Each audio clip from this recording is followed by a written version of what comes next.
Hi, and welcome back to my channel.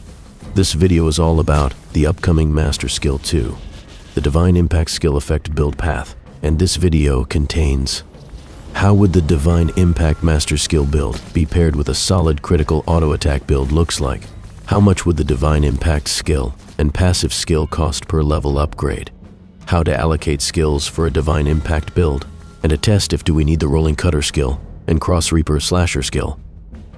And does these mentioned skills can enhance or increases our overall damage output of the Divine Impact skill. Aesir Monument Cross Reaper Slasher Enhancement Allocation. And how does these enhancement nodes impact our overall damage output of the Divine Impact skill?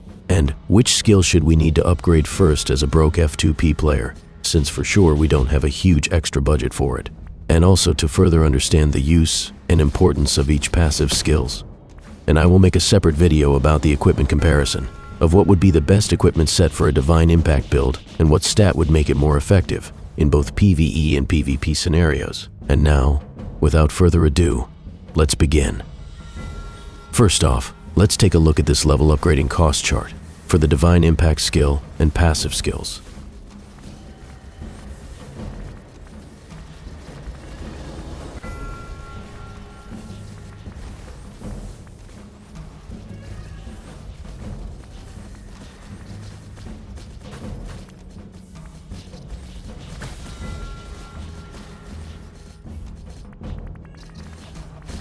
The Zenny cost for each upgrade is exactly the same from the Spinning Shiv's Master Skill path.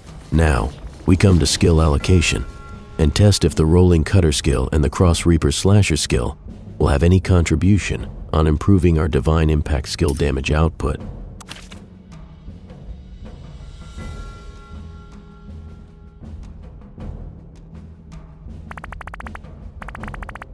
In here, I will just allocate skill points for my usual critical auto attack PvE build.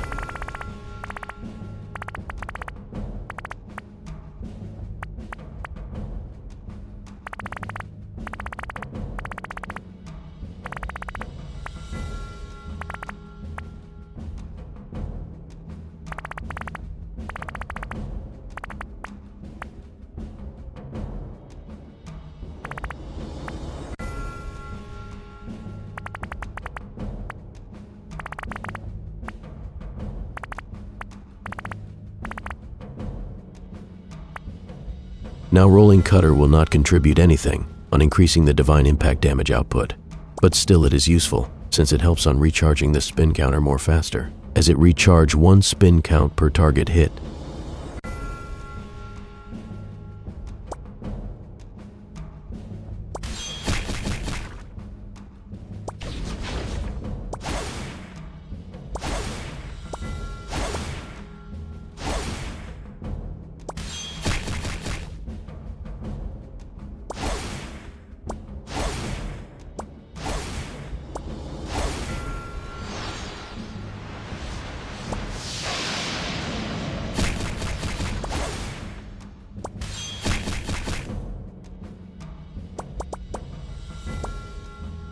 Bringing your Roller Cutter skill to a maximum level 5 will not increase the generated spin count, as it stays only 1 spin count per target hit.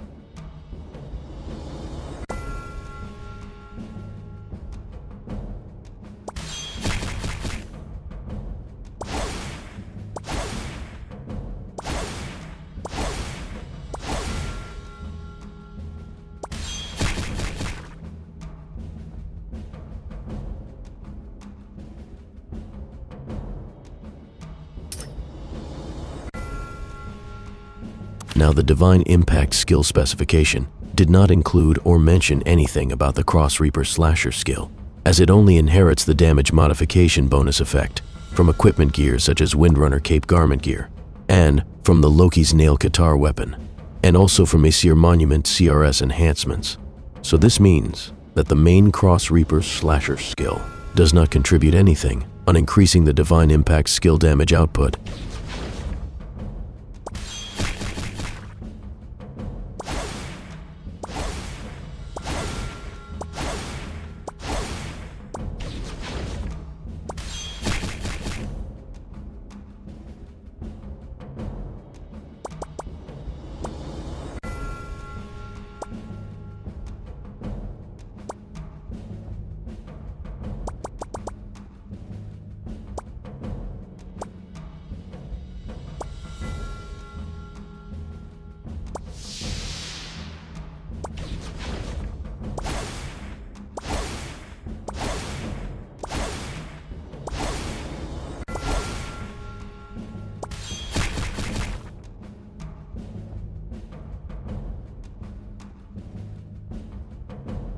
Cross Reaper Slasher skill has no contribution on increasing the divine impact damage output, so we have no use of it, and we don't need to allocate any skill points for the Cross Reaper Slasher skill.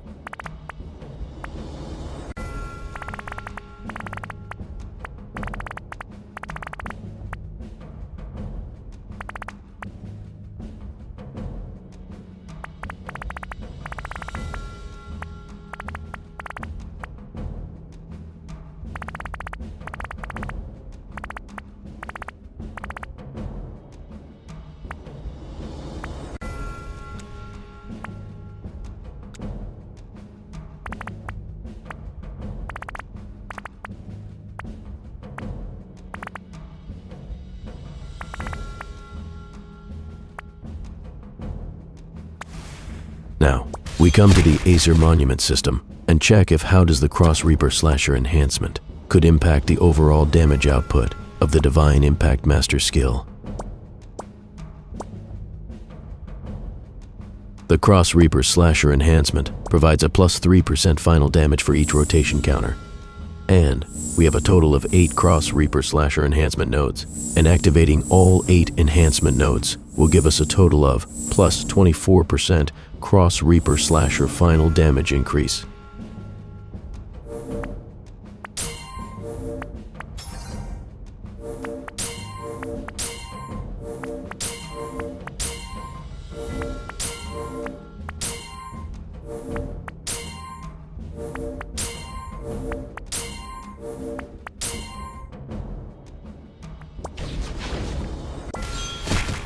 As what we can see in the damage test, activating all 8 Cross Reaper Slasher enhancement nodes, which will provide us a total of additional plus 24% final damage increase for Cross Reaper Slasher skill, really does contribute a massive boost for the Divine Impact Master skill damage output.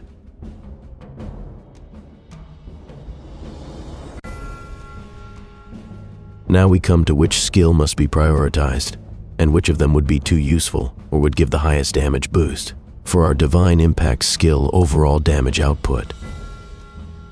The Divine Impact main active skill, normally the active main skill, is always our priority, since upgrading the main skill will likely give you the highest damage boost. So upgrading the Divine Impact skill is a top priority. But still, for the reason that we still lack of zennies, then we need to gradually upgrade all priority skills wisely. The Keep It Moderate passive skill. This passive skill will refund the spin rotation points after usage of the Divine Impact skill, and bringing it to level 5 is quite useful, but we can put this passive skill to a non-priority skill, since it will not contribute on increasing our Divine Impact damage output. The Sudden Inspiration passive skill is also quite useful, since not only that it can help recharge the spin rotation count when upgraded to a max level, it also provides a plus 0.25 poison element efficiency, as a 0.25 poison restraint coefficiency against dark element, undead element, poison element, and holy element, is already quite a huge boost for our overall damage output. And lastly, the Vampiric Poison Blade passive skill. This passive skill is also too viable and useful for the Guillotine Cross survivability and sustainability performance. Also, it provides a huge damage boost for our Divine Impact skill and Cross Impact skill overall damage output, as the Vampiric Poison Blade passive skill provides a lifesteal effect when used with the Cross Reaper Slasher skill, Rolling Cutter skill, Cross Impact, and Divine Impact skill to the targets that are inflicted with Poison Status effect and Poison Cast effect. It also provides a damage boost to poisoned and inflicted with Poison Cast targets while using these mentioned skills. Per upgrade level, it provides a plus 5% damage boost and a 1% of your maximum health points as a lifesteal effect per target hit. Bringing this passive skill to a maximum level 10 will provide us a plus 50% more damage and a 10% of your max HP as lifesteal per target hit to the targets that are inflicted with Poison Status and Poison Cast effect while using those mentioned skills.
Based on these results, the Divine Impact skill should be prioritized first to get the most damage boost for our Divine Impact skill damage output, and the Vampiric Poison Blade passive skill should be the second priority, or can be balanced with the Divine Impact skill level, since it also provides us a great damage boost and a great life steal effect. The Sudden Inspiration can be also prioritized, as it also provides a great damage boost against Holy, Dark, Ghost, and Undead element monsters.